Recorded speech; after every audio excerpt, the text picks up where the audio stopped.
Bismillahirrahmanirrahim. Assalamualaikum warahmatullahi wabarakatuh. Sabahul khair, saleh dan salihah. Semangat pagi anak-anak, semangat ya. Sudah hari Senin lagi, alhamdulillah. Mudah-mudahan semuanya sehat. Hari ini siapa yang melaksanakan saum sunnah?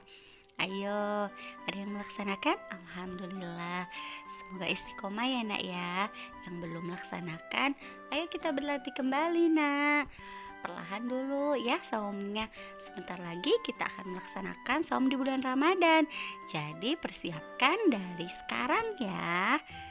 Alhamdulillah, sholatnya selalu dilaksanakan 5 waktu, duha, tadarus. Membantu ayah dan bunda juga di rumah ya nak, insya Allah dilaksanakan. Hari ini ayo kita semangat. Hari Senin harus semangat ya, jangan malas-malasan. Kita masih belajar tema 5 ya, anak soleh dan solihah, melanjutkan ke subtema 4, pengalamanku di tempat wisata, pembelajaran yang pertama. Ayo bunda mau tanya, siapa yang senang berwisata, yang senang pergi berlibur? Semuanya suka ya, senang ya. Nah, di tempat wisata tentu kita pasti akan mendapatkan pengalaman baru ya nak ya. Berkunjung ke tempat baru, kemudian kita akan melihat pemandangan dan juga bisa menyegarkan pikiran kita. Nah, anak-anak bunda yang soleh dan solihah, sekarang kita buka yuk bukunya di halaman 151. Materi yang akan kita pelajari pada hari ini, yang pertama yaitu menemukan kosakata baru dalam puisi anak.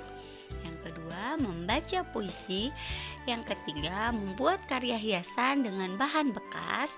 Yang keempat, yaitu menghitung panjang dengan satuan panjang. Sebelum belajar, kita berdoa terlebih dahulu yuk.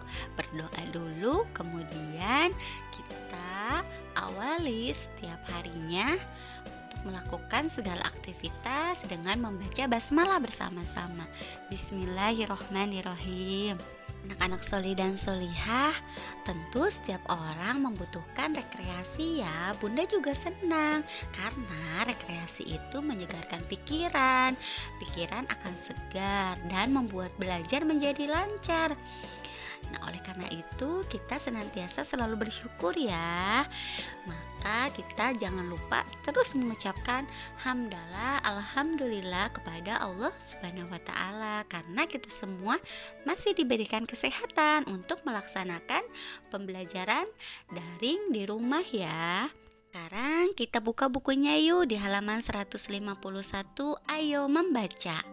Coba kemarin juga kita sudah belajar ya bagaimana itu membaca puisi. Yang harus diperhatikan dalam membaca puisi itu apa saja? Iya betul, ada pelafalan. Nah, pelafalannya itu harus jelas ya. Kemudian ada apa lagi? Iya, yang kedua ada intonasi. Intonasinya ya nak ya. Bagaimana ketika kita dalam keadaan sedih, bahagia harus seperti apa? Ya nak ya, naik turunnya suara kita. Yang ketiga ada ekspresi. Iya, ekspresi itu adalah apa? Iya, air muka. Bagaimana kita mengekspresikan sebuah puisi itu, kita harus tahu dulu, harus dibaca dulu puisi ini mengarahnya kemana, apakah tentang keindahan alam, kemudian tentang bersyukur, atau tentang sedih, atau seperti apa. Kita harus tahu dulu ya, harus dibaca dulu puisinya, harus dihayati ya. Mari kita membaca puisi dengan indah. Seperti inilah Gunung, karya Nunik. Perhatikan ya soleh dan solihah, nanti kalian bisa mencobanya di rumah masing-masing ya. Seperti inilah Gunung, karya Nunik. Daun-daun hijau selalu menyelimutimu sejak dulu dan akan tetap seperti itu. Engkau yang tegap berdiri kuat seperti batu adalah gunung menjulang tinggi membiru. Keindahan gunung tak pernah bisa diucapkan, laksana permata di tempat rindang dan senyap. Indah dan selalu kuat tanpa meratap. Oh gunung, engkau menjulang tinggi nan hebat. Nah, anak-anak solih dan solihah, tentunya kalian akan lebih hebat ya daripada bunda. Kalian bisa menjiwai puisi tersebut.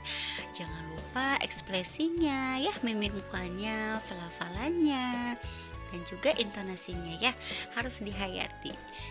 Kalian pasti bisa ya dalam membaca puisi. Baik anak-anak, mari kita membaca puisi yang berikutnya ya, di halaman 153. Pesona Gunung Bromo, karya Imelda Oktama. Aku melihat kabut putih mengelilingimu, indah dan sungguh menggugah. Hawa dingin seakan membawa rasa dan khasmu, pesonamu Bromo. Puncak gunung penanjakan itu juga namamu.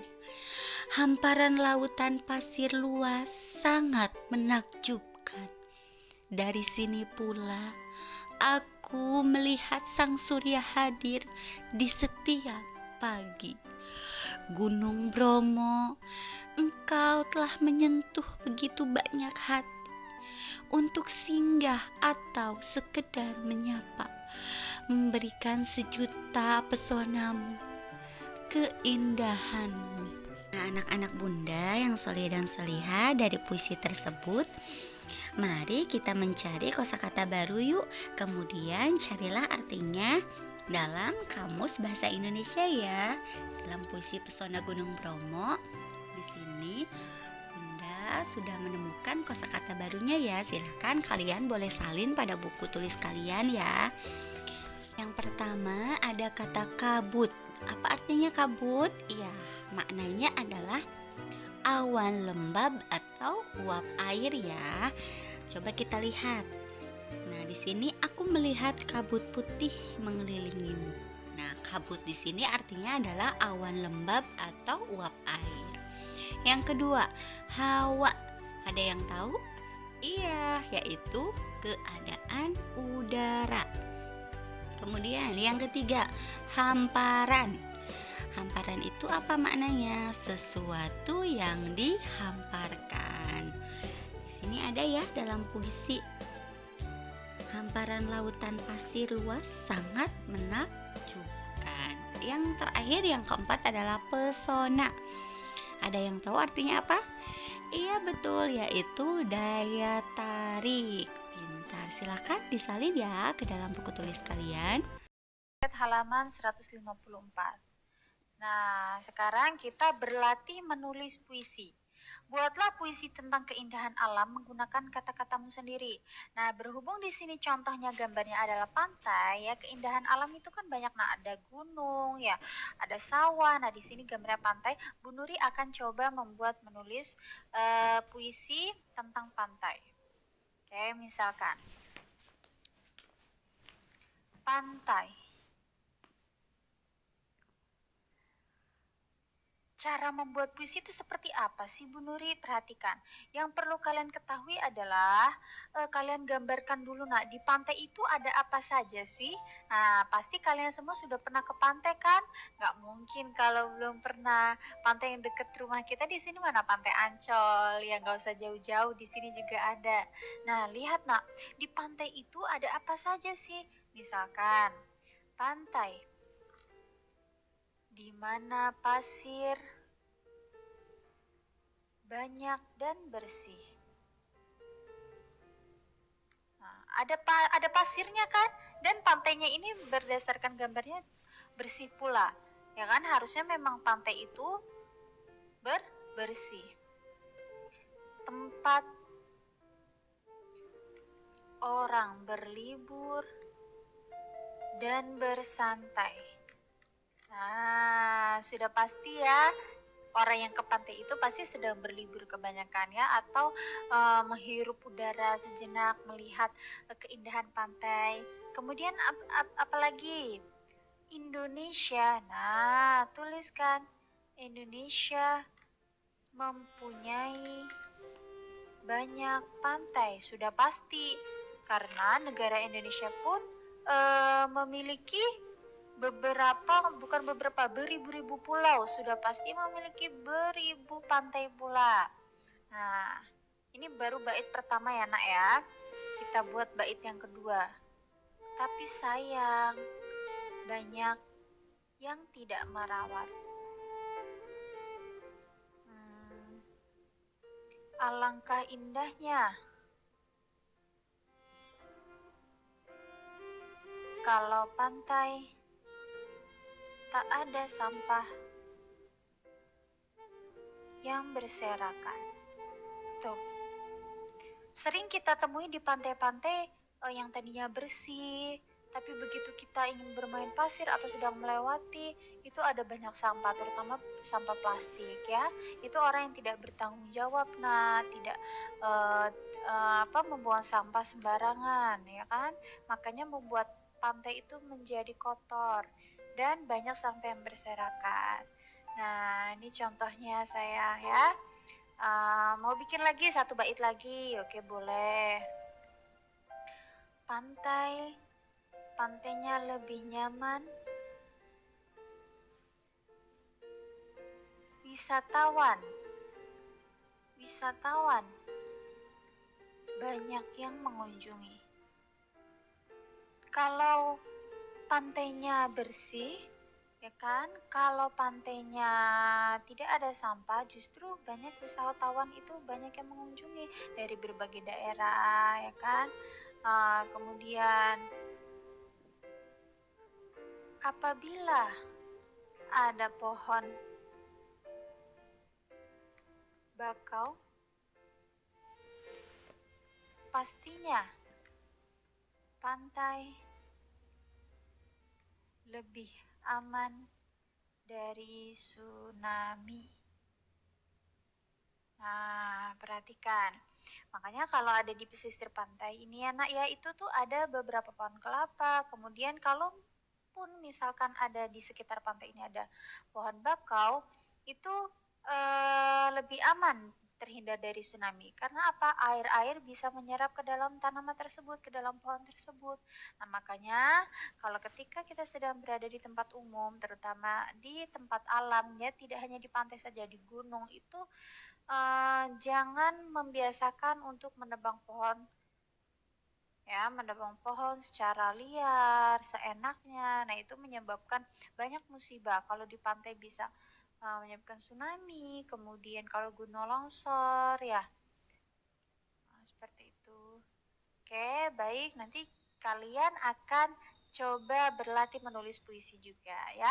Dengan kata-kata kalian sendiri. Bisa ya, nak ya? Nanti dibantu oleh ayah bunda, boleh. Selanjutnya, halaman 155. Membuat karya hiasan dari barang bekas.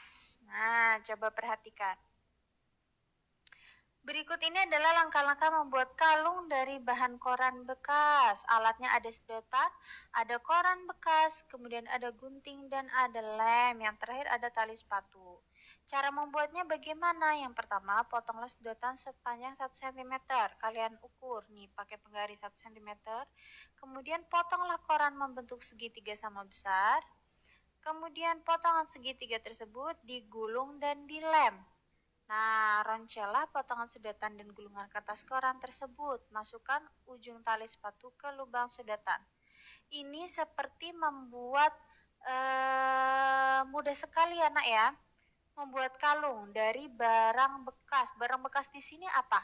Koran ya, nggak perlu harus membeli koran yang baru. Kalian memakai koran yang bekas bisa, sedotan dari yang bekas juga bisa ya. Karena ini bahan plastik tidak mudah untuk terurai sampahnya. Nah, ini bisa kita gunakan untuk membuat kerajinan. Ya. Nanti jadinya itu seperti meronce. Nah, nanti ada gambarnya ditampilkan ya. Selanjutnya, menyelesaikan masalah terkait satuan pajak. Nah, diperhatikan nak, ukuran botol bekas itu berbeda-beda. Botol ada yang tinggi, botol ada juga yang pendek. Nah, perhatikan, tinggi botol bekas pertama ini 20 cm, Tinggi botol bekas kedua 15 cm, lebih pendek ya. Berapakah tinggi kedua botol tersebut? Perhatikan di sini. Ya, angkanya ini sudah sama-sama sentimeter. Berarti kalian tidak harus merubah ya. Tinggal dijumlahkan. Kenapa dijumlah, Bu? Ya, karena pertanyaannya berapakah tinggi kedua? Nah, berarti harus dijumlahkan botol yang pertama dengan botol yang kedua. Kalau pertanyaannya berapa selisih, baru dikurangi. Karena di sini pertanyaannya berapakah tinggi kedua botol, berarti harus dijumlahkan. Mudah sekali. Tinggal kita jumlahkan 26 cm ditambah 15 cm, hasilnya adalah 41 cm. Nah, coba kita latihan nih, ayo mencoba. Perhatikan, ini ada di halaman 156 dan 157. Pertanyaan pertama, panjang buku Almira adalah 25 cm. Panjang buku Sanza adalah 25 cm. Berapa panjang buku kedua anak tersebut? Ini ditambah atau dikurangi? Ditambah, karena pertanyaannya berapa panjang buku kedua anak. Nah, anak yang pertama, anak yang kedua, berarti harus ditambahkan. Sekarang pertanyaan yang kedua, apakah harus diubah satuan panjangnya? Tidak, karena sudah sama-sama sentimeter. Tinggal kita jumlahkan, mudah sekali. 25 tambah 25, hasilnya adalah berapa? 50 cm. Mudah ya. Lagi, contoh yang kedua. Tinggi botol air minum Rangga 22 cm. Tinggi botol minum Tamim 17 cm. Berapakah tinggi botol air minum tersebut ya? Nah, ini juga dijumlahkan, mudah sekali. Apakah harus diubah satuan panjangnya? Tidak, karena sudah sama-sama sentimeter. Tinggal kita jumlahkan 22 ditambah 17 cm. Berapakah hasilnya? 22 ditambah 17, 39 cm. Alhamdulillah. Sekian pembelajaran hari ini. Terima kasih banyak. Assalamualaikum warahmatullahi wabarakatuh. Tetap semangat ya.